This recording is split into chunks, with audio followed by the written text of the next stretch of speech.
Mesa 3. Renacer de las danzas tradicionales. Presenta Claudia García. Claudia, oriunda de Federal, Entre Ríos, es profesora de danzas nativas argentinas, instructora de tango, instructora en danzas contemporáneas, investigadora, escritora y conductora de radio y televisión. García estudió en La Plata y Paraná la carrera de Comunicación Social. Recibió diversos reconocimientos por su trabajo cultural. Reconocimiento a Cultores Entrerrianos 2019 de la Honorable Cámara de Diputados de Entre Ríos, Premio AET al Mejor Programa de Contenidos Culturales por el ciclo Matices, Martín Fierro Federal al programa radial LT10 Todas las Voces del Folclore y Premio Escenario del Diario 1 de Entre Ríos. Participantes: Roberto Oscar Lindon Colombo. Lindon Colombo es profesor nacional superior de danzas folclóricas argentinas, antropólogo, investigador, bailarín y coreógrafo. Ha obtenido su diplomatura superior en antropología social y política en Flaxo. Fue director durante 16 años de la Escuela Superior Provincial de Danzas Tradicionales Argentinas José Hernández de la provincia de Buenos Aires. Docente durante 34 años en todos los niveles de la educación pública oficial, inicial, primario, secundario, terciario y universitario. Es el actual presidente de la Academia de Folclore de la provincia de Buenos Aires.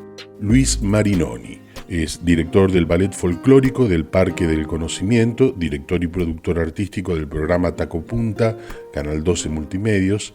Integró el Ballet Folclórico Nacional Argentino, primero como bailarín y luego como coreógrafo. Es director del Ballet Oficial de la Fiesta Nacional del Chamamé y del Ballet Oficial del Festival Nacional de la Música del Litoral. Ha sido ganador del Premio Chúcaro de Mejor Espectáculo y Mejor Pareja en el año 2018 y Mensú de Oro en el Festival Nacional de la Música del Litoral en el 2015.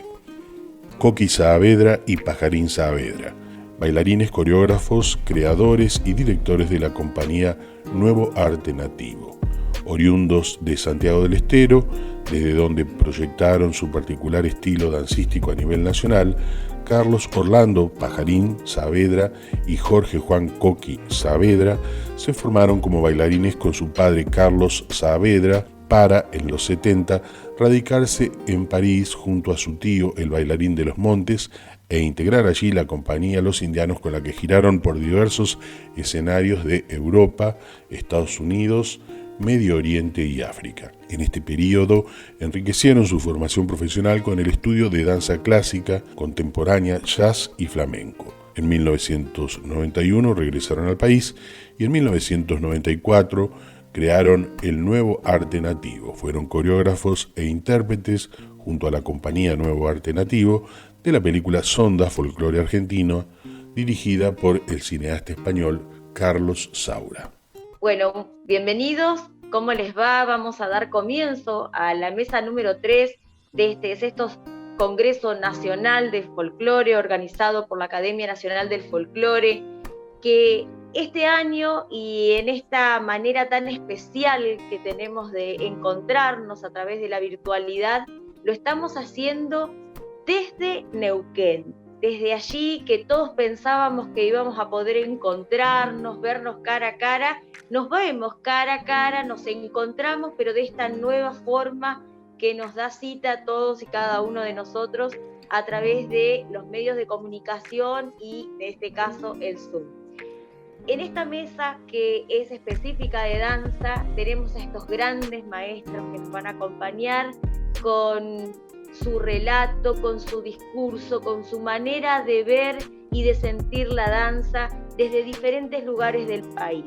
Y es sumamente importante que podamos encontrarnos y hablar de esto que tratamos en esta mesa, que es tan importante para cada uno de nosotros, no solamente los bailarines, sino también los coreógrafos y la formación de público. Y en este caso, vamos a dar comienzo a la mesa con un gran amigo, alguien que no solamente es un excelente profesional, sino que además una excelente persona y con la cual siempre estamos intercambiando visiones.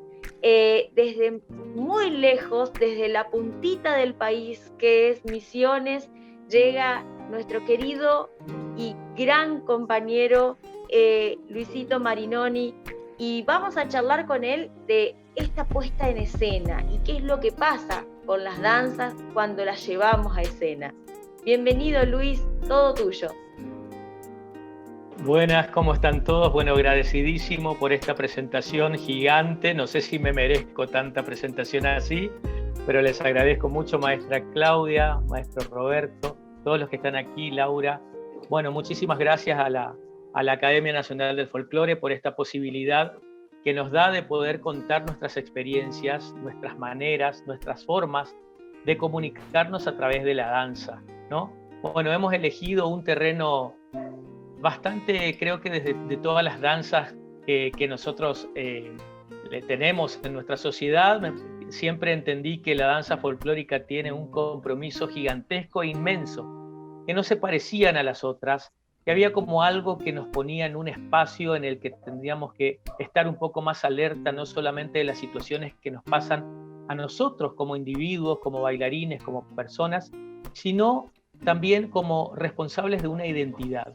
Y allí es donde me gustaría reposar en este espacio en el que vamos a poder visualizar la tarea del artista, de este creador, de este coreógrafo, utilizando todas las herramientas que nos da el caudal del folclore, del saber de nuestra gente, del saber de la tierra, de los golpes de la tierra, en función al escenario. Obviamente, cuando entramos en este terreno, creo, y estas cosas del tiempo que hacen madurar a uno, no es la misma visión de uno cuando tiene 20 y pico de años a cuando ya tiene 40, cuando ya tiene 60.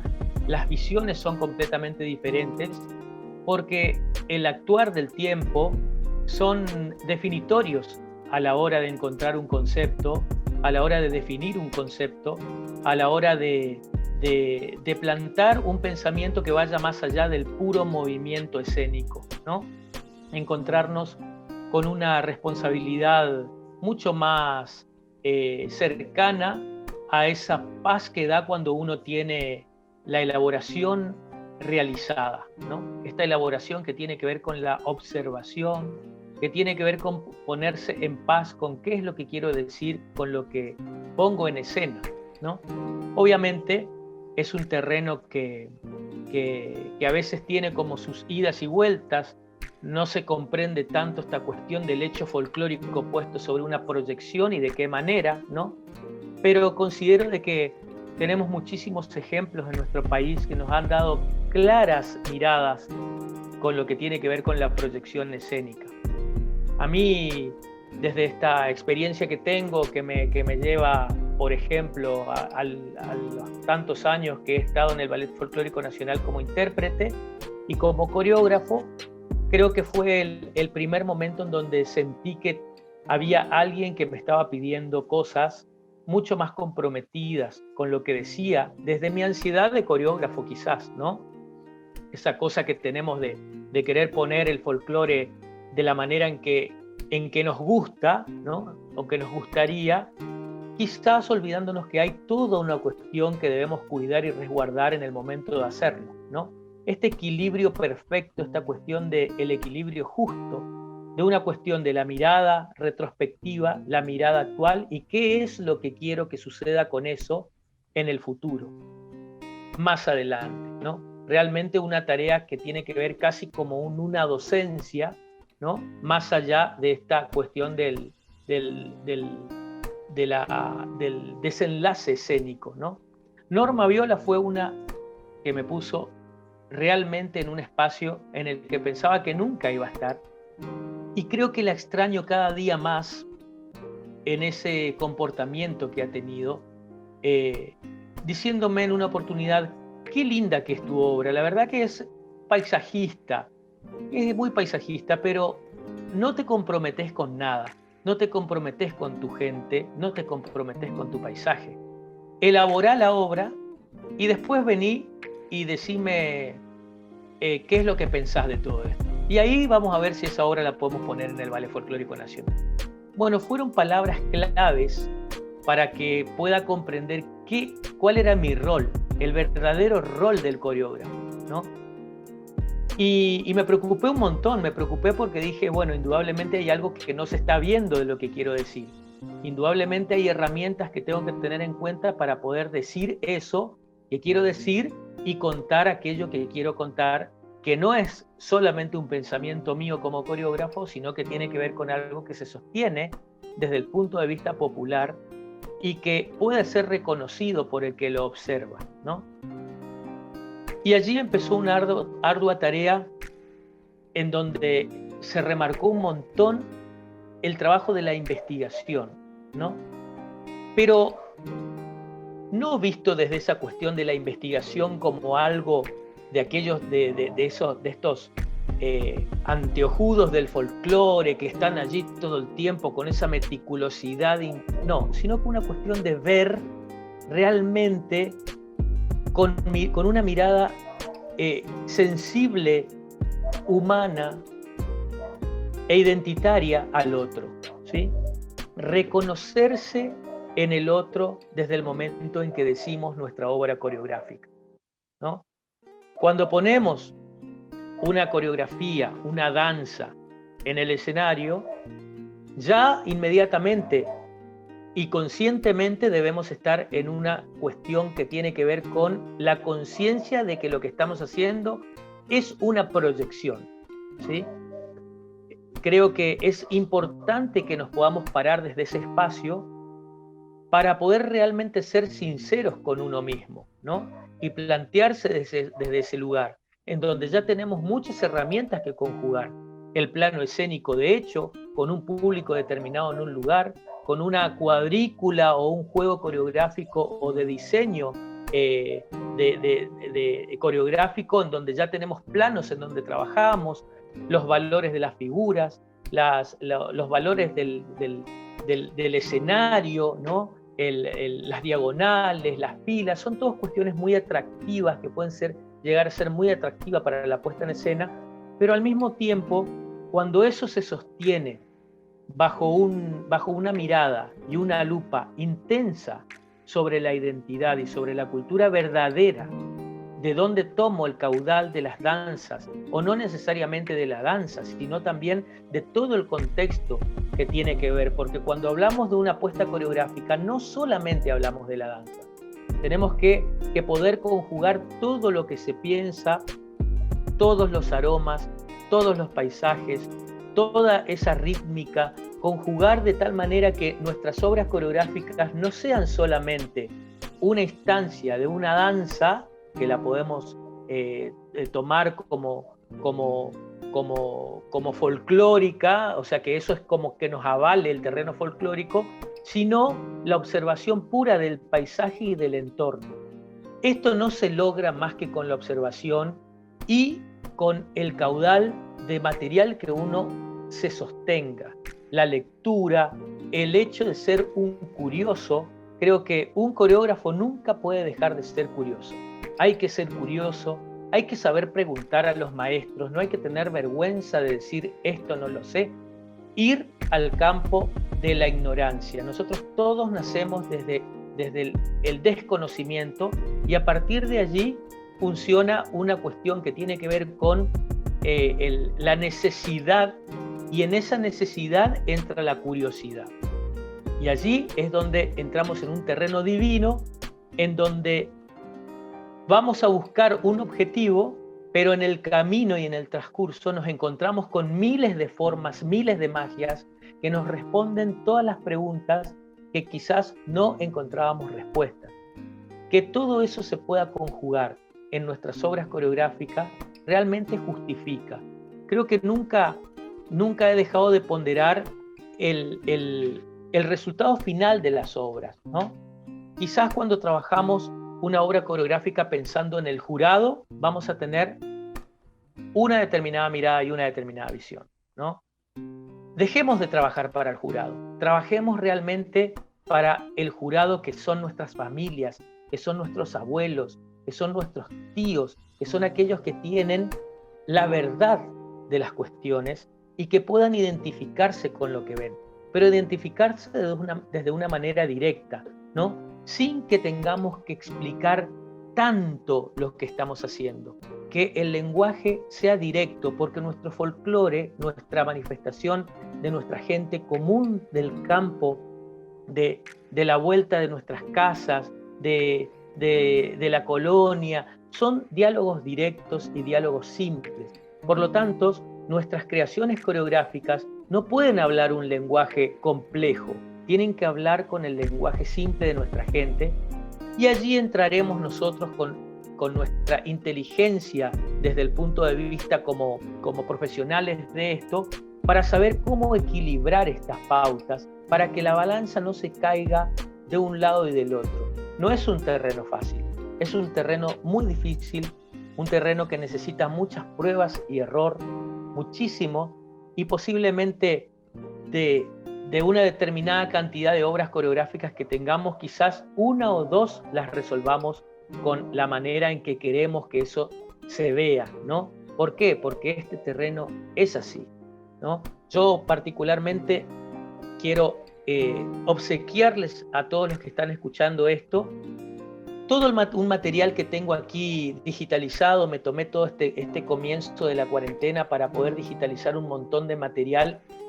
que me ha llegado gracias a amigos, a gente muy allegada, ¿no? Como por ejemplo aquí en Misiones tenemos a la profesora Nora Urdinola, que ella ha hecho un camino increíble con respecto a la investigación y a estar en cada rincón del país. Nora Urdinola andaba entre la gente, comiendo sus comidas, sintiendo los aromas, compartiendo con la gente su vivencia.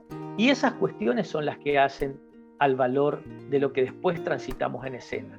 Si nosotros no sentimos en nuestras obras ese aroma del lugar, no estamos cumpliendo con un gran objetivo, que es poder mirarnos en los ojos de aquellos que son los dueños de eso. Cada arruga de esa coplera salteña necesita ser...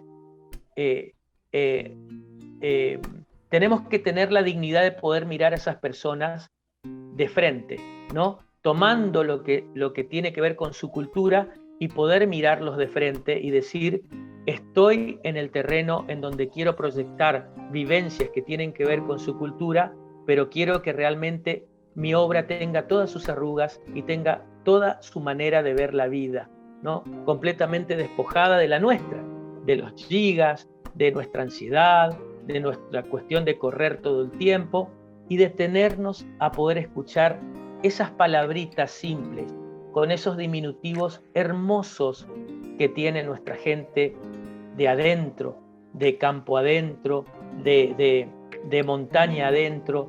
Nosotros el otro día charlábamos sobre lo importante que fue este choque cultural aquí en nuestra región del litoral con los guaraníes, cuando Madame Lynch llegaba en esas embarcaciones y traía esa cajita de música, que la melodía venía desde Europa, y cómo eso fue interpretado por los guaraníes, ¿no?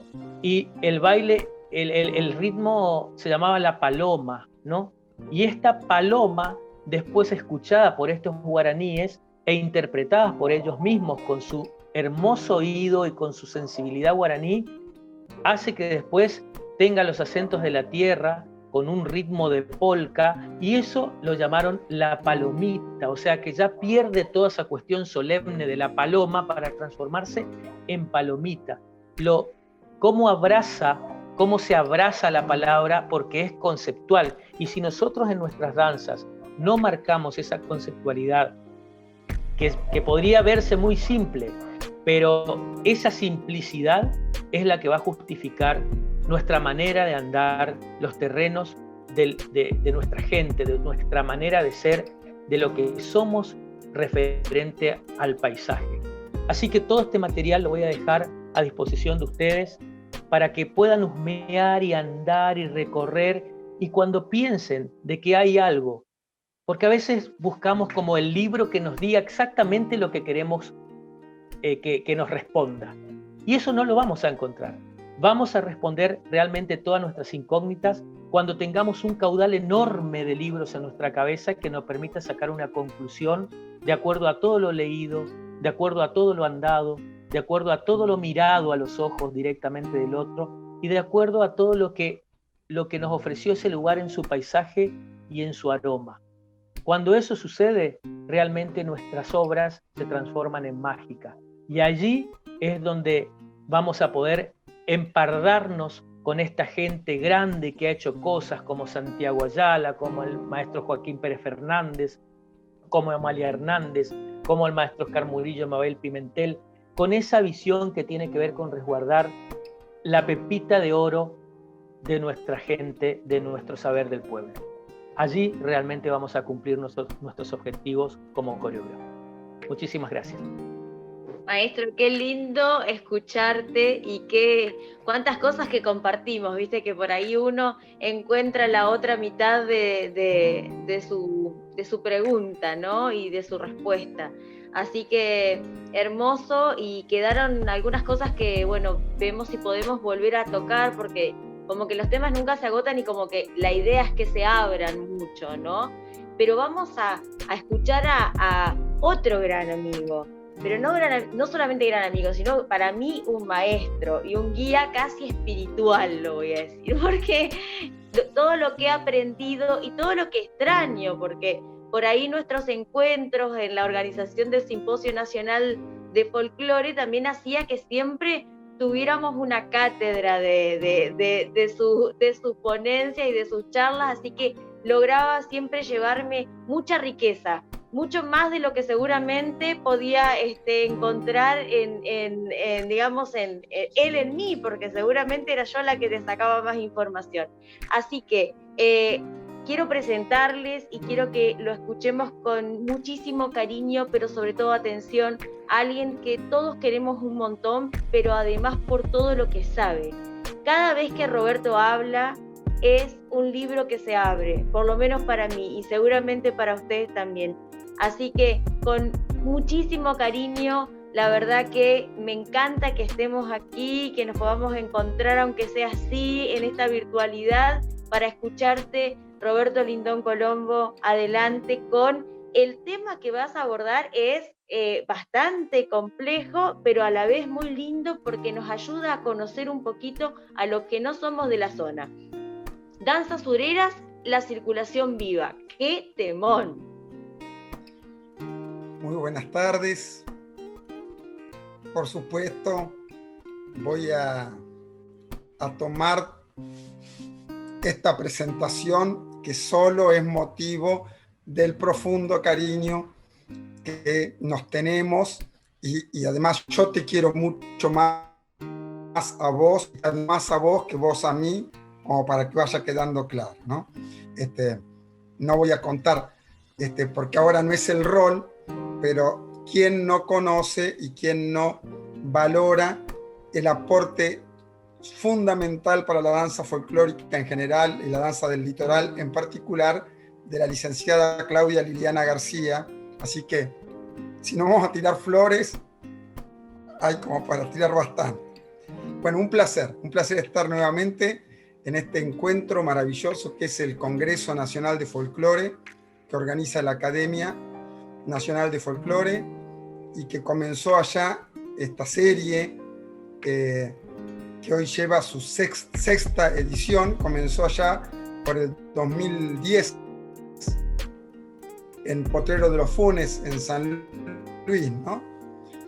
Y bueno, un encuentro en donde seguimos muchos interesados, muchos que queremos seguir aprendiendo, seguimos tratando de desentrañar, de cavilar, de reflexionar, de meditar acerca de esto que seguimos convencidos que tiene que ver con un destino mejor para los argentinos en particular, pero para la humanidad en general, que es el trabajo en la propia identidad cultural comunitaria, ni más ni menos. El título, el rótulo, obviamente es un señuelo para enganchar, porque forma parte de creo yo, humildemente, de este ideario al que estamos tan habituados, que tiene que ver con algunas de las ideas centrales de la brillante exposición de Luisito Marinoni, que es esa necesidad de buscar el libro que me diga exactamente el dato para que yo me sienta tranquilo al interpretar un determinado baile, una determinada danza. La respuesta es que todos sabemos, por decir algunos, que ni en Jorge Furt, ni en Ventura Lynch, ni en los bailes criollos rioplatenses de Asunzao, Durante y Olga de la Tour de Botas, ni en Lombardi, ni en La Ñusta, en ninguno, y podríamos seguir nombrando, ni en Joaquín López Flores, en ninguno vamos a encontrar el dato preciso acerca de la pertinencia de denominar, de considerar a una danza folclórica, en este caso de la región de la llanura, en el territorio argentino, como parte del folclore propio y además vigente. Es una redundancia. El folclore o es vigente o no es folclore. Esto debe ser uno de los pocos aspectos en el que coinciden todos los marcos epistemológicos. También es uno de los pocos aspectos en los que nadie presta demasiada atención. Todos sabemos, pero en el fondo nunca lo tenemos muy en cuenta a la hora de la aplicación. Dicho de otra manera, la identidad de uno, la personal, es la identidad de hoy, que está construida en base a toda mi vida, en base a mi ayer, a mis ayeres, y también, ¿por qué no?, en base a mis herencias culturales, socioculturales, familiares y de etnia, de la población en la que me crié, del pueblo y el lugar en el que nací y en el que crecí y aprendí, y también de lo que día a día sigo incorporando con una mirada esperanzada hacia el futuro. Esa es mi identidad. La identidad cultural comunitaria no es muy diferente. Cambia la dimensión plural. No hablo en singular, no hablo en minúsculo, sino que hablo en mayúsculo, en plural. Es difícil hablar de identidad cultural comunitaria. Siempre lo fue. ¿Cómo se construye la identidad cultural? ¿Y qué tiene que ver esto con las danzas vigentes de la llanura? Muchísimo. Porque la identidad cultural, como dijo Todorov, este historiador búlgaro nacionalizado francés, recientemente, hace poquito tiempo fallecido, él dice, es ocioso preguntarse si hace falta recuperar nuestra memoria. Obviamente que sí, la memoria siempre es importante, pero no es una pregunta menor preguntarse ¿para qué queremos recuperar la memoria? ¿Con qué fin? ¿Con qué objetivo? Ahí se nos complica. El objetivo, la respuesta, debería ser con el objetivo de aprender y vivir mejor. ¿Quiénes? Todos. Todos. De que todos podamos vivir mejor, vivir bien. Dicho de otra manera, vivir dignamente, ser felices. Para eso ayuda la identidad cultural de un pueblo, cualquier identidad cultural de cualquier pueblo. Y por eso, primer idea de esta exposición, deberíamos ya romper, hace muchas décadas, pero como sigue vigente, vale la pena reiterarlo, deberíamos romper con aquello de que las culturas se oponen, confrontan, se pelean. Eso es falso, eso es mentira. Los que se pelean son algunos individuos con otros tipos de intereses, con intereses espurios o con intereses meramente económicos, comerciales, si se quiere, con ansia de poder. pero no tiene que ver con la cultura identitaria de un grupo humano. La identidad cultural nos ayuda para saber quiénes somos y asumir eso que somos para mejorarlo y para proyectarnos al futuro, pero también nos ayuda para reconocer a los demás y para aceptar cómo son los demás, saber lo valioso que cada comunidad tiene. Jamás uno desprecia lo que no es de uno. Aprende, comparte. En definitiva, segunda verdad, ligada a esta primera, se supone que todos los pueblos del mundo anhelamos vivir dignamente. ¿Qué podríamos decir dignamente? Vivir con libertad, con justicia, pudiendo conocer la verdad relativa, subjetiva y la verdad, la que podemos llegar a conocer, la que nos hace libres, el que podamos tener trabajo digno y bien remunerado, que podamos ver a nuestra descendencia realizándose, siendo felices, pudiendo hacer lo que quieren hacer, teniendo salud, teniendo educación.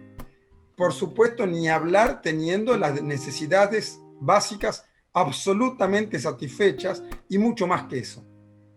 Por eso en un país que tiene, y no me voy a meter en política partidaria ni mucho menos, pero lo tengo que decir, en un país que tiene 40% de pobreza, hablar de la vigencia de las danzas folclóricas es casi hacerla del avestruz, digamos. ¿Por qué? Porque la identidad cultural inevitablemente, inexorablemente está ligada a el modelo de país, el destino de país. Dijo, entre otras cosas que dijo, Eduardo Galeano, el escritor uruguayo, en un librito de los menos conocidos de él, Contraseña se llama, Ediciones del Sol 1986, dice: nuestra verdadera identidad, nuestra auténtica identidad, nace del pasado y se nutre de él, pero no se cristaliza en la nostalgia. No vamos a encontrar nuestro escondido rostro en la perpetuación artificial de trajes y de objetos típicos que los turistas exigen a los pueblos vencidos. Un poquito fuerte el uruguayo, pero yo creo que muy claro. Somos lo que somos, pero además somos lo que hacemos para cambiar lo que somos. Y nuestra auténtica identidad reside en la lucha y en la acción, denunciando aquello que nos impide ser, queremos llegar a ser. Eso es el trabajo por la identidad cultural. Carlos Vega, para muchos, el más importante investigador de música y danza folclórica popular argentina, escribía en una revista, un artículo de una revista muy conocida, muy difundida, la revista Folklore, una serie de apuntes que luego de su fallecimiento, del fallecimiento de Carlos Vega, se publicó en un librito, Apuntes para la historia del movimiento tradicionalista en la Argentina. Y él dice, en uno de los párrafos de ahí del libro, ¿no? Nos tocó hace años revelar un desconocido movimiento porteño de música para danzas en los circos criollos, en la época de 1837 a 1843. Gobierno de Juan Manuel de Rosas en provincia de Buenos Aires. Dice que lo que hicieron fue organizar una farándula de criollos para reemplazar a los artistas extranjeros. ¿Por qué? Porque con un guitarrero o dos y con una parejita de bailarines ya zafaban, hacían un número intermedio entre los malabaristas y los payasos y con poquita plata entretenían al público. Ahí aparecieron las primeras danzas folclóricas en el espectáculo, según Carlos Vega. Dice más adelante en el mismo libro este autor: el repertorio que se extrae de los periódicos de esa época son, entre otras, Campana, Caramba, Cielito, Fandanguillo, Federal, Gato, Llanto, Malambo, Mariquita, Mediacaña y Ondú. También más adelante le van a decir, el mismo Fernando Asunzao, Lundú, le van a decir a esta danza. Bueno, fíjense, algunas de esas danzas apenas las conocemos hoy y hay algunas exhumaciones. El verbo exhumar se usa para abrir tumbas. No sé si se nota la analogía. Algunas exhumaciones que tratan de reconstruir la danza de alguna manera, y hay gente que da talleres para bailar esas danzas que se dejaron de bailar en 1850. Dice el mismo Carlos Vega, y esto es literal, 40 años después, o sea, 1880, 1885, las danzas criollas por excelencia, la de los cielitos coloniales, estilos coloniales andinos, las nacionales de la Revolución y las señoriales argentinas, o sea, los tres grandes grupos, morían en todo el país. Esto lo dice Carlos Vega después de investigar por todo el territorio nacional y con toda la bibliografía posible, diarios, revistas, periódicos, publicaciones, memorialistas, viajeros. Bueno, investigando todo eso, llega a esta conclusión. Alrededor de 1880 habían desaparecido de la faz del territorio nacional la danza folclórica bailada espontáneamente. Y agrega para terminar, en las casas de las más rancias costumbres, rancio, olor a podrido, rancias costumbres, recuerda Roberto Cunningham Graham, en 1870 bailaban cielito y pericón, danzas muy antiguas, rezago de épocas de antaño, 1870, rezago de épocas de antaño en 1870. Por eso digo que el mismo Carlos Vega va a decir después, cuando aparecen los centros tradicionalistas, que los primeros, por supuesto, como no podía ser de otra manera, aparecen en la última década del siglo XIX, en 1894 y en adelante, ahí donde se recuperan todas estas danzas. Se reconstruyen, se recuperan, se rearman, como se puede, como se imaginan, con muy pocos datos, con los datos de algunos libros de los que ya nombramos, de algunos autores, o otros que iban surgiendo. Pero lo importante, y para ir cerrando, no es quizás seguir dedicándonos a prestar atención solo a una parte del rito. Así como don Ricardo Rojas dijo, las danzas folclóricas argentinas son rituales campesinos. Ahí la palabra más importante, lo de campesino, dejémoslo de lado porque responde a la mirada funcionalista y evolucionista del momento, donde el folclore estaba siempre ligado solo al ámbito rural. Eso es parte del contexto teórico-conceptual del momento, de la época. Pero vayamos a la palabra fundamental, que es ritual. Las danzas folclóricas, como todo acontecimiento cultural, puede ser un rito, debe ser un rito. ¿Y qué es un rito? Un rito, no para definirlo, lo han hecho Freud, lo ha hecho Franz Boas, lo ha hecho Dorfles,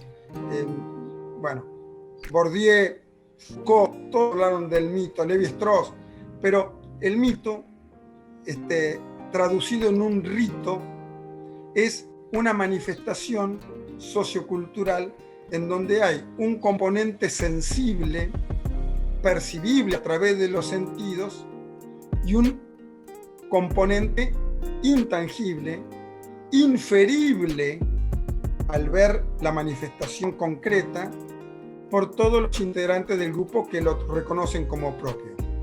Dicho de otra manera, el rito tiene dos componentes, uno sensible que percibo a través de los sentidos y uno es el mensaje que transmite.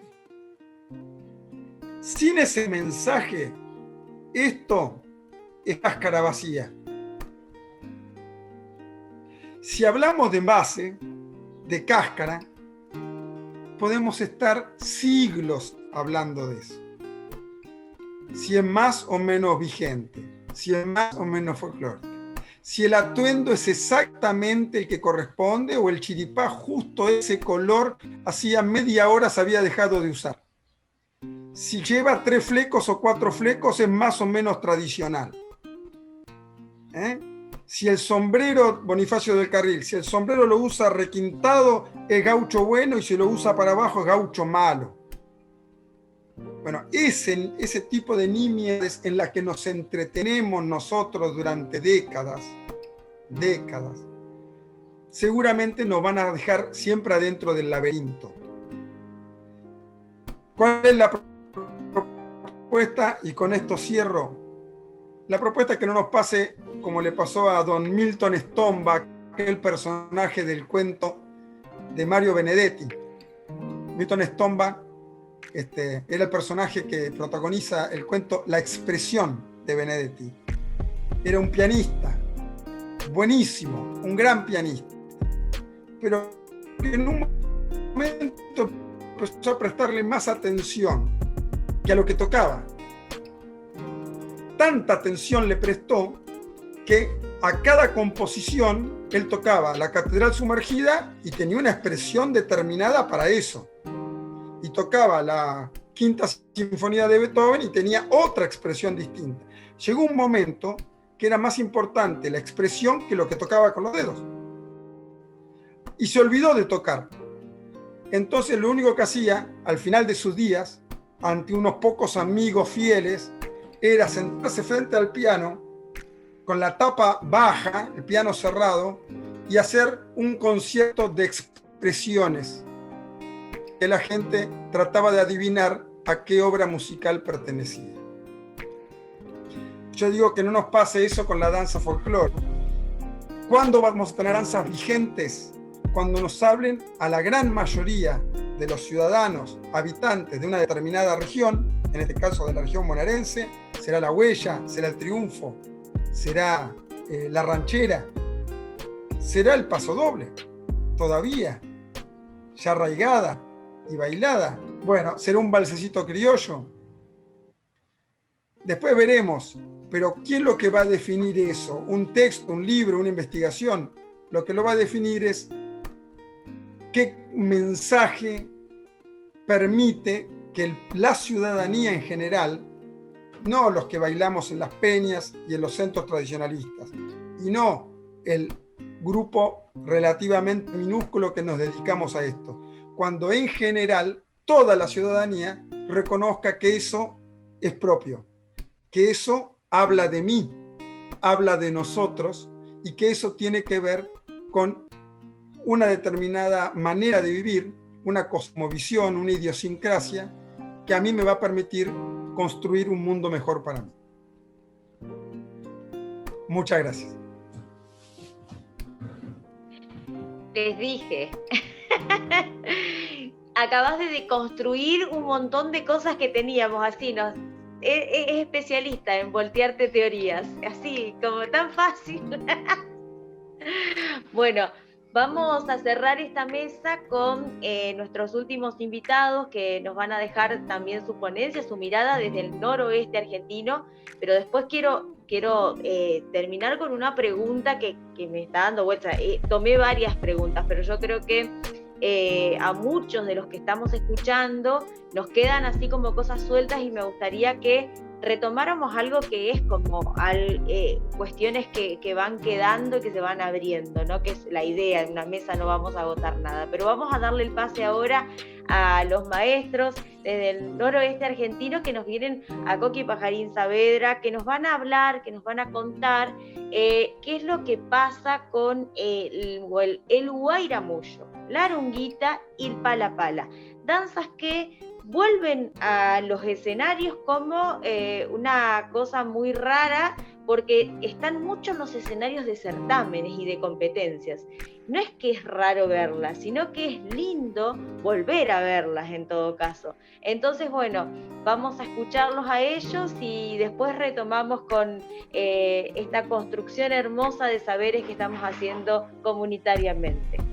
Bueno, empezamos hablando, exponiendo algún pensamiento, reflexión ligado a estas tres danzas, según lo acordado, Arunguita, Guairamullo y Pala Pala. Pala Pala. Y bueno, uno tiene que hablar, me parece a mí, desde, por supuesto, la experiencia personal. Todo se traduce desde ahí. Quiero decir, en el caso nuestro como bailarines, coreógrafos, ponerle el cuerpo, digamos, a las danzas, en general de raíz folclórica, argentinas, y también como observador. Uno, no solamente que nos gusta bailar, por supuesto, es una vocación que ha devenido una profesión en el caso nuestro, y el hecho de observar a otros bailar, eso también es un placer. O sea, es una cosa de ida y vuelta, el hecho de gozar el baile. No lo pienso de otra manera. El baile se goza, está el cuerpo comprometido con todo lo que eso significa. Ya sea que uno baile para sí mismo, solo, sin que nadie lo observe, y con más razón si con que haya una persona que esté dispuesto, digamos, a prestar atención a lo que uno hace, bueno, ya es otra situación. Por supuesto, eso influye muchísimo. Y hago alusión a eso porque, para mí, las danzas de raíz folclóricas, todas, tienen algo en común, que es el hecho social. O sea, se comparte. Es así, la tradición, si bien vale el término, significa eso, conlleva ese contenido, o sea, el hecho de compartir, por eso el hecho social. Y eso me parece que no es poco, es muy significativo, ya tiene su historia, eso tiene todo un recorrido, y en el tiempo, no solamente que ha dejado de ser que no ha dejado de ser una expresión, sino que ha continuado, continúa, digamos, de generación en generación. Nosotros vemos todas las generaciones, los más grandes, nosotros ya tenemos también unos años, y vemos los más chiquitos, siempre los más chicos, ya sea por influencia en la familia o no, directa o indirectamente, en muchos casos, en todo el país de Argentina lo hemos comprobado, los chicos, los nenes, las nenas, y les gusta, digamos, como en esa edad todos son talentosos y talentosas, no hay nada más que observar, es una evidencia eso, entonces uno no deja de sorprenderse, siempre está ese hecho, ¿no? La sorpresa. Y bueno, después, por supuesto, el tiempo es el tiempo es el implacable. Puede ser que uno continúe bailando, incluso en el caso nuestro profesionalmente, o no. Pero el hecho del folclore nos aúna a todos. Bailemos en el escenario o no. Nos reúne a todos. Porque esto surge así. El escenario viene después. Esto surge, por decir, en el llano verdaderamente. Y bueno, y por eso es una expresión que entra dentro de la cultura nacional. Y estas tres danzas, como mucho de nuestro folclore, no decir todo, se enmarca, digamos, dentro de lo que es el ritmo 6x8. El 6x8 es muy abarcativo. Ahí confluyen muchos ritmos, por eso la palabra polirritmia, para también identificar lo que es el 6x8. Y bueno, y en estas tres danzas, bueno, el guairamullo, por ejemplo, creación de Gómez Basualdo, santiagueño. Ahí se da un hecho bastante particular porque él compone, por decir, a nivel de composición, crea la música y la danza. O sea, en este caso, ¿no? La música con todo lo que eso contiene, el ritmo, la melodía y la armonía, y también la coreografía, o sea, nada más y nada menos. Un trabajito bastante importante. Tiene en ese hecho el guairamullo una especie de sofisticación, no es tan sencillito, digamos, de abordarlo. Lo podemos bailar igual, todas las danzas se pueden bailar, nadie va a prohibir, y eso es algo que me parece recurrente también. Eso es lo positivo de esto, ¿no? Para eso se crearon las danzas, digamos, los diseños coreográficos le llamamos nosotros. Son diseños coreográficos. Porque el desarrollo de coreografía es otra instancia. Desarrollar coreografía es otra instancia, digamos. Por eso la palabra que define, coreógrafo o coreógrafo. Para el caso, Gómez Basualdo fue el coreógrafo de ese diseño coreográfico, ¿no? Espectacular. Chapeau, como dicen, ¿no? Y bueno, todas las danzas han sido creadas por alguien. En este caso sabemos el nombre y todo. Pero en algunos casos, o muchos, no sé, es anónimo también, ¿no? Por eso dice el pueblo. Claro, porque el pueblo se apodera en el buen sentido, como pertenencia cultural, y entonces, bueno, pasa al anonimato, si es que alguien lo creó, por ejemplo, ¿no? Tiene su validez también eso, las dos cosas tienen validez. Lo anónimo, pero también el hecho de que se sepa a quién pertenece algo, me parece que una cosa lleva a la otra, digamos, ¿no? En el sentido de valor. Es valorable ambas. Y bueno, tenemos el Palapala. El Palapala, bueno, también ahí hay una inspiración, digamos, donde el cuerpo humano ahí se transporta a una especie de ave, digamos, ¿no? Una especie de ave en movimiento. El hecho también de añadirle el objeto, digamos, puede ser que no esté, pero puede ser también, uno puede añadirle, como está el pañuelo en la samba, puede estar también un poncho, digamos, que acompañe los movimientos de los brazos, en este caso del Palapala. Estas dos que voy nombrando ahí son vivaces, digamos. Por más que el Guayramullo tiene el cambio de ritmo, tiene el cambio de velocidad, lo hace muy atrayente eso también. Pero el Palapala es muy más dinámico, digamos, persiste esa dinámica, pero es una cosa muy entretenida, muy alegre, digamos. Muy sencillo el diseño coreográfico, pero a mí me parece, y nosotros trabajamos mucho eso, la parte rítmica, para mí, es lo que, sin desmerecer nada, es lo que hace a eso que llamamos riqueza de nuestro folclore, tanto en la música y en este caso particular que estamos hablando de las danzas. La parte rítmica están ahí, los diseños coreográficos también están ahí, digamos, ¿no? Para uno aprender a abordarlos, y me parece que, vuelvo a insistir, que en la parte rítmica hay mucho todavía por descubrir, de eso mismo que ya está, digamos, ¿no? En nuestro acervo folclórico. Hay mucho por descubrir. ¿En qué sentido digo? En el hecho de la interpretación, en el hecho de la precisión, en tanto que bailarines, se puede seguir trabajando eso. ¿Y para qué? Para resolverlo de una mejor manera, pero también está ligado para mí al hecho creativo, no tiene fin. Nosotros podemos ser limitados, las personas, en tanto que abordar creativamente algo, pero la creatividad no tiene fin, digamos, está siempre el campo fértil en ese sentido. Y me parece que siempre, me parece que es así, y hoy también. Así que esa posibilidad, esa puerta abierta, ¿no? Y son exquisitas las danzas folclóricas nuestras, ya sea folclóricas, tradicionales, o también como se denomina, o de proyección, si no son tradicionales totalmente, pero tienen una proyección, digamos, porque el pueblo las baila, ¿no? Y me parece que eso tiene mucho camino todavía para transitar. Y estas danzas son del norte, noroeste, digamos, pero en toda la zona, en todos los territorios. Por eso la riqueza, ¿no?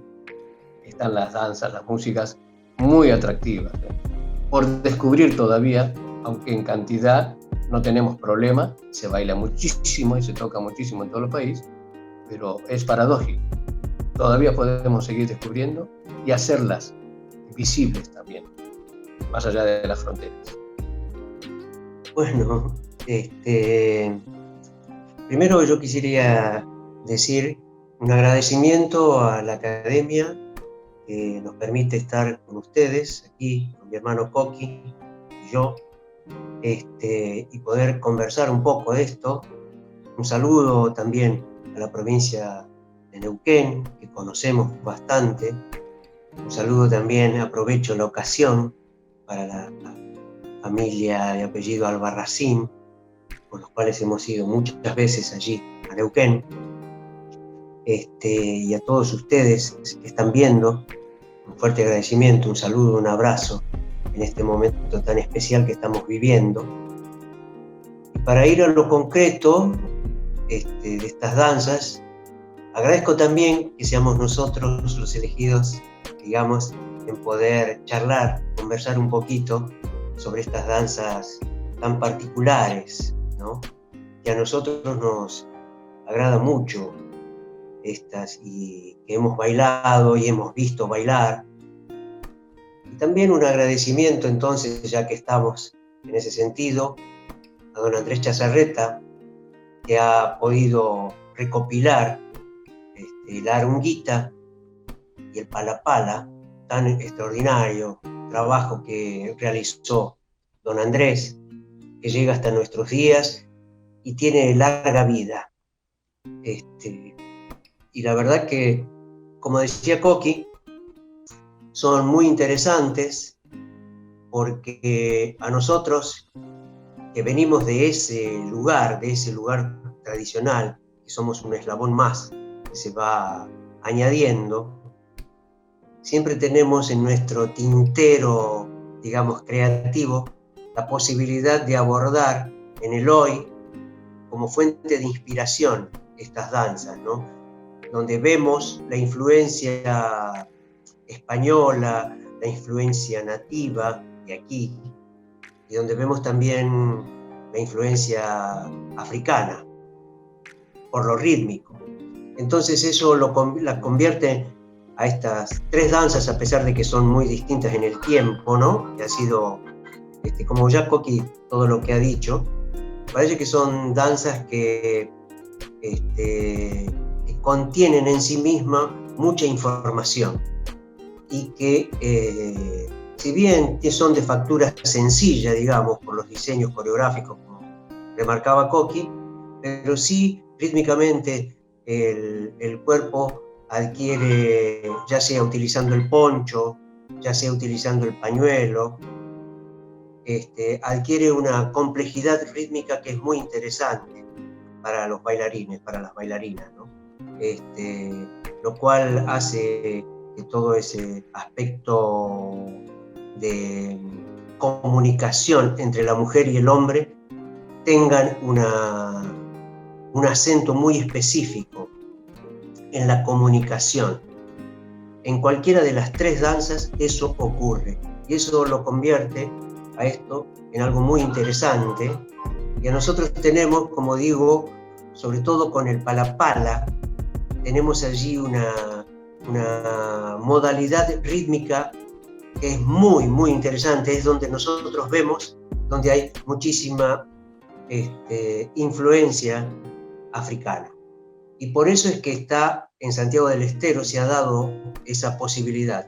Así que agradecidos a la Academia, vuelvo a decir, por la oportunidad que nos brindan de poder conversar de estas danzas. Creo que este tiempo es que nos ha tocado a partir de la pandemia con la cual estamos atravesando, nos ha puesto a todos para poder mirar hacia adentro, y mirar hacia adentro es mirar hacia nuestra cultura, hacia la propia cultura, hacia nuestra propia historia. Y bienvenido sea entonces tener esta posibilidad, esta opción de poder enmarcar dentro de esto que estamos atravesando este tipo de danzas, este tipo de músicas, estos movimientos, como para poder reafirmarnos en nuestra propia cultura y poder avanzar hacia nuevos lugares. Así que agradecidos por esta oportunidad y un abrazo enorme, aunque sea virtual, para todos y todas. Así es. Muchísimas gracias. Bueno, muchísimas gracias, Coqui, Pajarín, por sus aportes. Me encanta que podamos volver a repreguntarnos estas cosas, volver a mirarnos hacia adentro, pero sobre todo lo que le quiero preguntar a cada uno de ustedes, o la visión ¿qué es lo que pasa cuando, así como esta construcción que veníamos haciendo de estas hipótesis que fuimos desarrollando, cuando, por ejemplo, los chicos te dicen en un certamen, en un encuentro, vemos que hay danzas o que se recuperan danzas que en verdad están muy vivas en el pueblo y que es un folclore que identifica, que es identitario, que es lo que por ahí suele ocurrir en el litoral. Esas danzas que son actuales, reactualizadas, reterritorializadas, porque en cada lugar del país se las reactualiza, ¿cómo se puede decir que son danzas más o menos tradicionales porque se empiezan a mezclar con estas otras vivencias, identidades y reconstrucciones?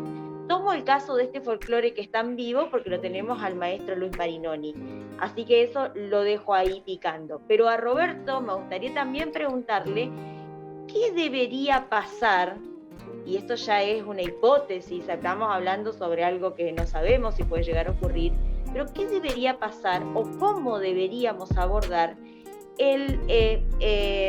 la reconstrucción de las danzas como para que logre ser algo identitario de una mayor cantidad de población, porque hoy por hoy estamos muy diseminados y muy distanciados y muy diferenciados. No es lo mismo el que vive en un pueblo que el que vive en una gran ciudad. Ya hoy por hoy la construcción identitaria pasa por un montón de otros diálogos y construcciones. Esas dos preguntas me gustaría que retomemos y que podamos conversarlas.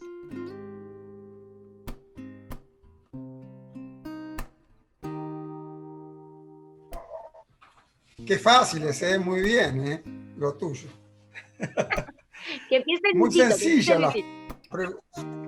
sencilla las preguntas.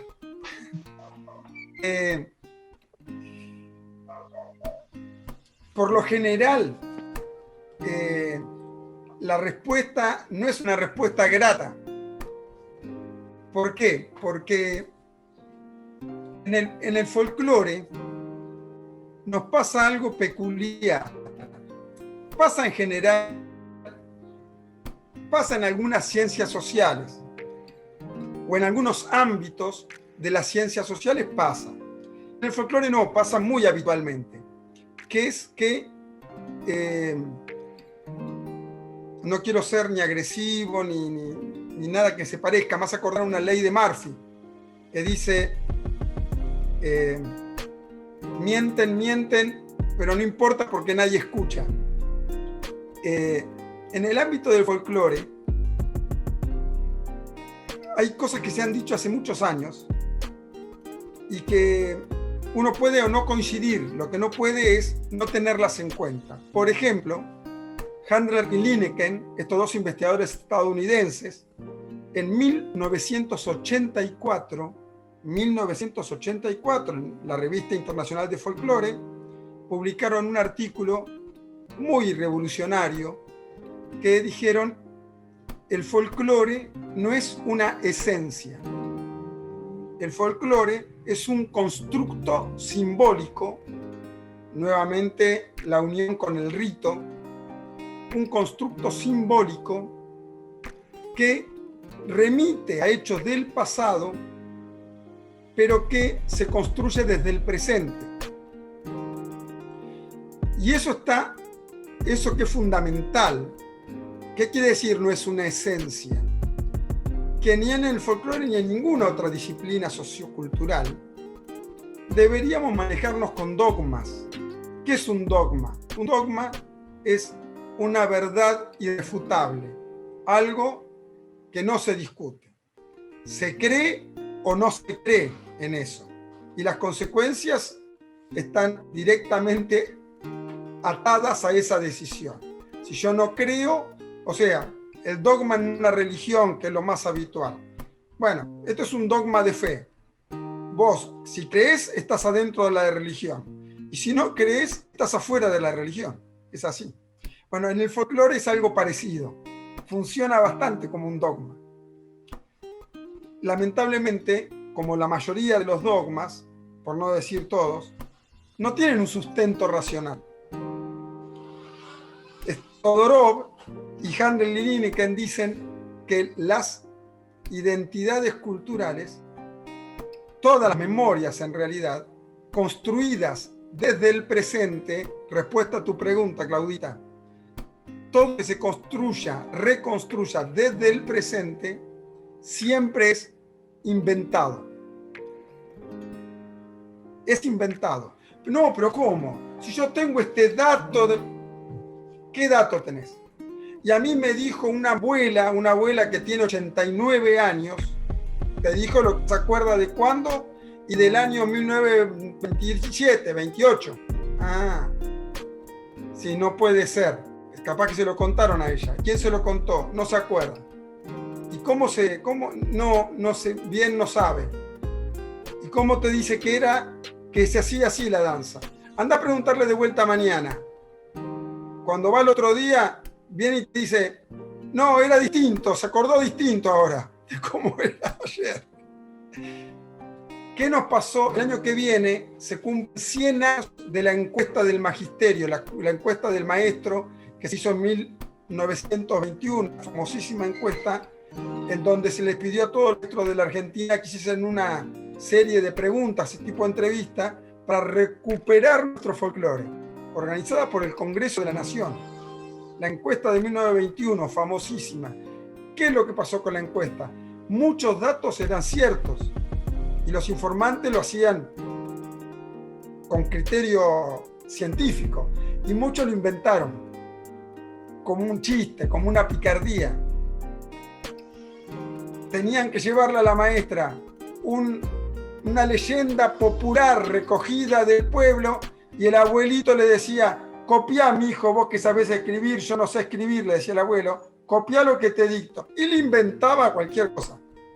Y eso es lo que el abuelo llevaba como que era escuchado de sus ancestros.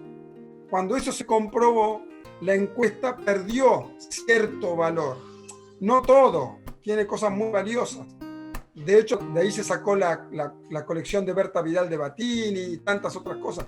Pero, ¿qué quiero decir con esto?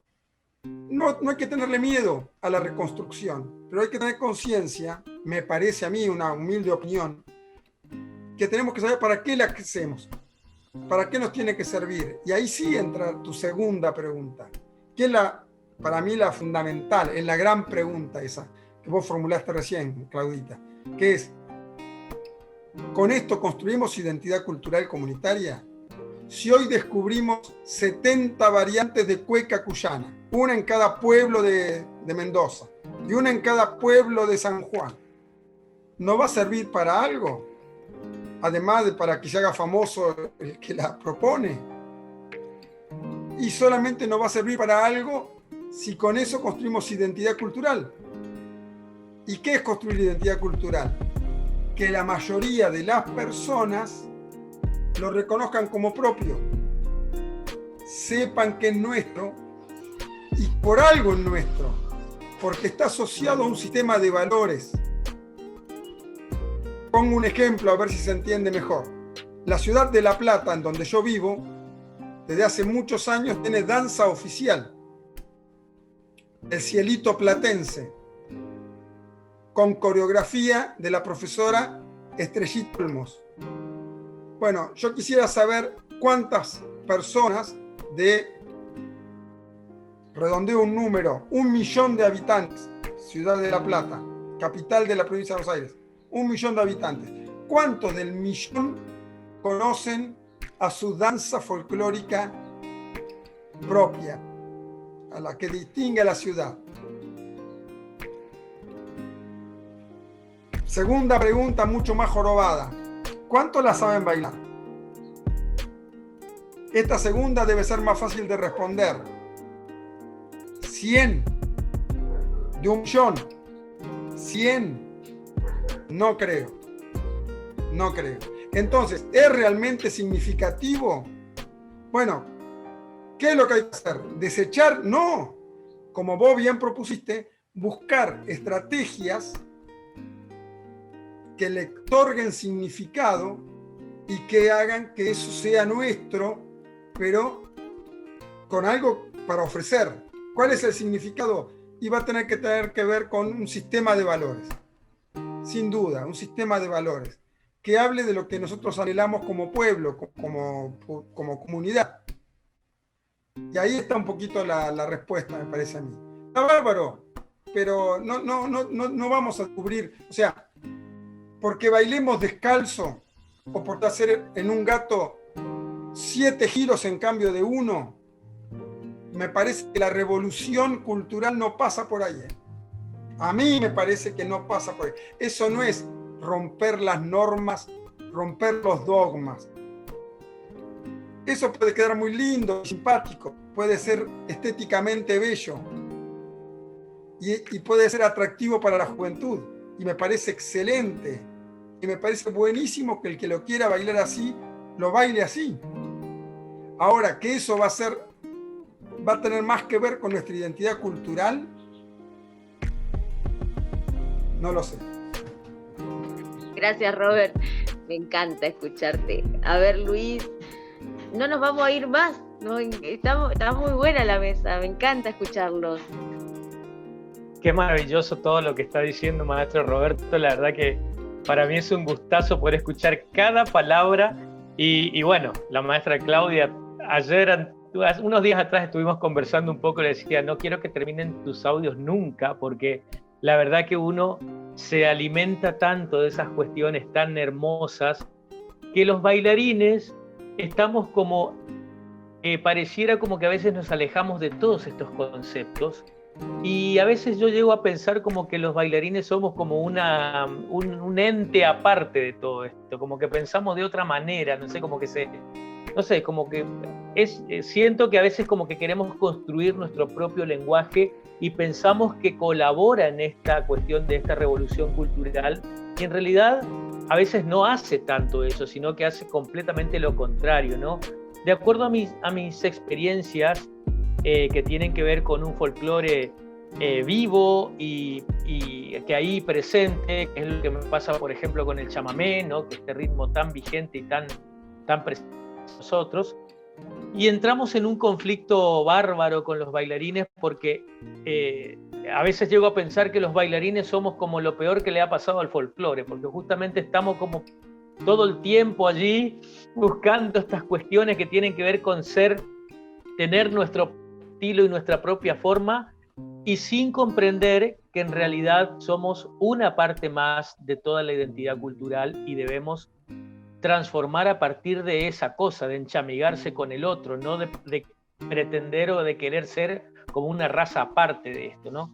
Siempre viendo, y la experiencia me va notando que cuando aparece y cuando llega ese bailarín bailando el chamamé, se nota muchísimo que es un bailarín bailando el chamamé, ¿no? Sin embargo, ese sabor y esa cadencia que se da naturalmente en ese espacio social compartido y enchamigado, que te ofrece otras conexiones y otras maneras de con identificarte con el otro, con transitar las mismas formas, con comunicarte de una manera diferente, son realmente las cuestiones que tenemos que poner el énfasis, ¿no? Para no transformarnos en esta raza aparte de bailarines que intentamos hacer ¿no? Aquí en Misiones suceden cuestiones completamente particulares y que tienen también un poco, a veces me preocupa mucho porque como que estamos en una provincia atrapada por Paraguay, por Brasil, entonces hasta como que sucede que hace unos días atrás escuchaba a una persona, a un profesor que hablaba sobre el Banerón como una danza propia de Misiones. Entonces, más allá de que puede llegar a ser cierto o no, o sea, toda esa cuestión que tiene que ver con un origen, con una cuestión de temporalidad, de tiempo y bueno, y escarbar en esta cuestión antropológica de saber en dónde estamos situados con respecto al banero, pensaba en lo que significa el momento en que uno decide poder exponer una situación así, qué es lo que le pasa a una persona adentro para que se pueda identificar con una danza así como parte de su identidad propia. Entonces creo de que hay un montón de cuestiones que tenemos que trabajarlas desde el apego realmente con lo que tiene que ver con nuestra verdad en cuanto a la manera de ser, ¿no? esa verdad, hay algo que está presente y que no necesitamos ir a buscarlo en otro lado. Está, puede tener mayor fuerza o puede tener menos fuerza, ¿no? Quizás sea un poco esa ansiedad que tenemos de que tenemos improntas tan fuertes, ¿no? Como por ejemplo el chamamé, que posiblemente, no sé, algunos quieren llegar a ser correntinos para querer amar al chamamé como lo ama un correntino, ¿no? Entonces quizás todos los misioneros queremos ver a ver con qué ritmo nos encontramos para poder amarlo de esa manera, ¿no? Y ahí es donde empezamos a agarrarnos de lo que tenemos y de lo que nos resulta un poco más atractivo, ya sea desde lo rítmico, desde todos los elementos que se tiene. Pero me parece que es momento de poder abrazarse a las cuestiones que tienen que ver con lo nuestro realmente y que lo encontramos a la vuelta de nuestra esquinita o en nosotros mismos, en nuestro propio espacio, sin crear una pauta de show en esto, sin pretender de que esto tenga que ser un estruendo para sentirse identificado. Poder recuperar lo mínimo sustentable, lo mínimo indispensable, ¿no? Y no querer mucho para que nos llene poco. De lo poco, querer mucho. La pregunta me parece muy buena la pregunta, y qué bien que se formule. Ahora la respuesta me parece que no es tan sencillo, porque para justamente el discernimiento, ¿no? Porque una cosa es, uno puede desear algo, pero bueno, ¿cómo se construye eso? ¿Cómo se logra que eso se vea reflejado en la realidad? Entonces no es tan sencillo, ¿eh? Uno puede decir, sí, a mí me gustaría de cierta manera que ocurran las cosas, o ciertas cosas, ¿no? Yo creo que las danzas, dícese folclóricas, porque también hay discusión ahí al respecto, algo nos hicimos referencia recién, cuáles son folclóricas, cuáles no, digamos, ¿no? Bueno, es todo un tema también, no deja de ser interesante, por supuesto, es mejor que la nada, poner en discusión las cosas. Yo creo que hay mucho por hacer, lo dije y lo repito, creo que culturalmente, pero a nivel también de política cultural hay mucho por hacer. Creo que en un país enorme tenemos nosotros, geográficamente hablando, a nivel cultural, este país ha dado mucho en tan poco tiempo, de historia que tenemos, digamos, ¿no? Digamos reconocida, quiero decir, reconocida en el sentido desde 1810 para acá, por decir, pero esto existe antes, existimos de antes, y justamente el no perder de vista eso nos puede seguir, a nosotros nos puede seguir instrumentando, instruyéndonos, digamos, para seguir evolucionando. Quiero decir, si miramos mejor para atrás y reivindicamos, digamos, lo que somos, más allá de lo español, más atrás, los pueblos originarios, y tenemos mucho todavía por aprender. Y eso nos va a venir muy bien a nosotros. O sea, hay toda una tarea para mí que hay que seguir haciendo, ¿no? El reconocimiento de dónde venir. Me parece que no estás desligado. Hoy día se dice, ¿no? Un simple movimiento hacia el universo. Tiene que ver. Y bueno, ¿por qué no una danza? Por más simple que sea, por más razón, tiene que ver también con un movimiento mucho más amplio que siempre nos va a exceder. Yo creo que la política cultural, en lo que llamo política cultural, donde el Estado también esté comprometido a nivel nacional, es muy importante. Yo creo que ahí hay todo un camino por recorrer, a nivel de propuestas, a nivel de ideas, para que todo este valor que estamos transmitiendo a través de las palabras, que contiene nuestro folclore, si es necesario cambiarle ciertos paradigmas, y bueno, hay que animarse también. Nosotros el folclore, muchas veces decimos, reivindicamos lo nacional, pero la palabra folclore es foránea. O sea, la incorporamos, es foránea, entonces hay una contradicción también. ¿Qué defiendo y de qué manera lo estoy haciendo? ¿Qué identidad defiende? Entonces, arte nativo, me parece que también está bueno. Arte nativo. Nosotros nos atrevimos a decir nuevo arte nativo. Pero también es válido si decimos viejo arte nativo. No hay ningún problema con las palabras. Porque el tema es que es reconocernos más que ofendernos. Parece reconocernos es muy importante. Ir reconociéndonos. Eso nos va a dar una mejor identidad. Si bailamos rap, por más que no nació aquí, pero nos gusta y tiene una implicancia en nuestro estado de ánimo, positivo, y bueno, bienvenido. Pero Pala también puede tener eso. Un guarabullo también puede tener. Porque a veces eso, por eso inconscientemente, a veces creemos que una cosa es más difícil que otra, o más fácil que otra, y entonces ya lo encasillamos. Y ya decimos esto sí, esto no. No, tenemos que probar. A mí me parece que tenemos la fuente ahí y no nos podemos morir de sed. Bueno, yo simplemente quizás agregar alguna cosita. Me parece como que sucede que se baila en todo el país, se baila, están las academias, los grupos. Tener una mirada abarcativa en ese sentido es bastante complejo. Nosotros hemos andado, en este momento estamos detenidos como todo el mundo, ¿no? De poder viajar y todo eso. Han quedado truncos, montones de viajes en este momento. Tendríamos que estar haciendo algo justamente en alguna de las provincias, ¿no? Pero justamente eso a nosotros nos ha permitido ver que en todo el territorio nacional se baila y mucho. Y cosas, por suerte, digamos, de aspecto tradicional, hasta lo que hemos visto, y algunas otras cosas con más audacia, y a veces con mejores o menos logros en ese sentido.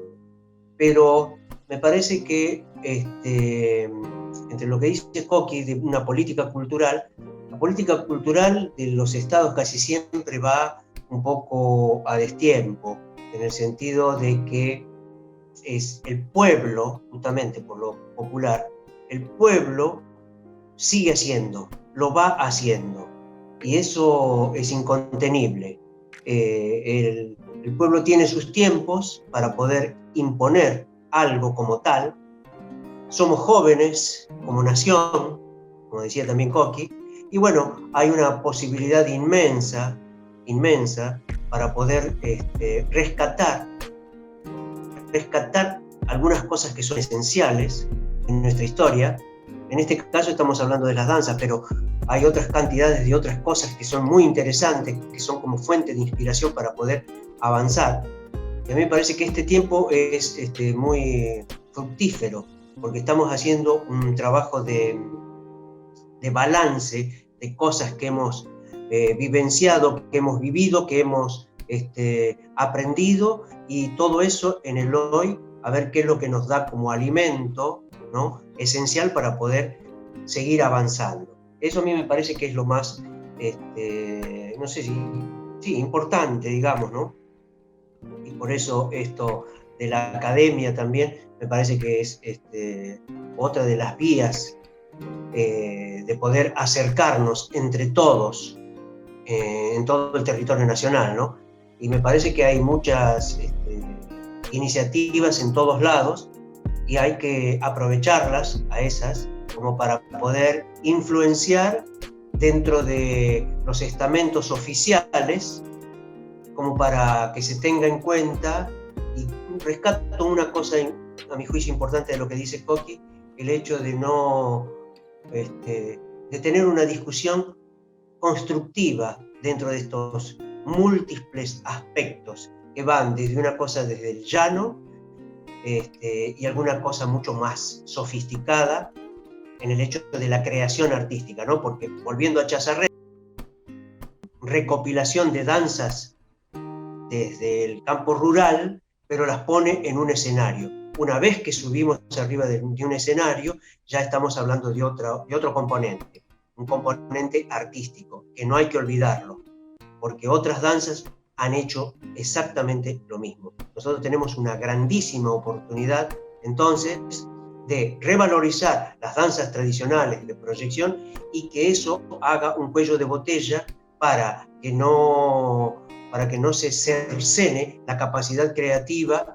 de los creadores, las creadoras que puedan ir surgiendo. Así que el hilo, el puente, es un puente muy interesante, es uno de plata y oro, porque es muy importante que sostengamos nuestra propia cultura. Así que agradecemos una vez más a esta oportunidad que tenemos de poder responder a este tipo de inquietudes que son tan valoradas por nosotros. Muchas gracias. Bueno, Sí. muchísimas gracias. Bueno, la verdad que ha sido una mesa que uno no quiere que termine nunca, pero bueno, lamentablemente siempre los tiempos, acá como que hacemos un poco más de trampa, porque nos podemos dar algunos lujitos. Cuando estamos en el vivo, viste, en el cara a cara nos corren más los tiempos. Les agradezco mucho. Les agradezco toda la sabiduría, toda esta construcción comunitaria de conocimiento que es sumamente importante, este tránsito de información y de compartirnos en el saber, algo que nos hace falta tanto a los bailarines, no tenerle miedo a discutir las cosas y no tener miedo a llenar de significado simbólico lo que hacemos arriba de un escenario y abajo de un escenario, que es sumamente importante. Les agradezco muchísimo, les agradecemos desde la coordinación, desde la Academia Nacional del Folclore, desde la Municipalidad de Neuquén, por el esfuerzo que estamos haciendo en llevar adelante en estas condiciones este congreso hermoso, y a ustedes por su tiempo. Muchísimas gracias y ya quedamos con las próximas mesas.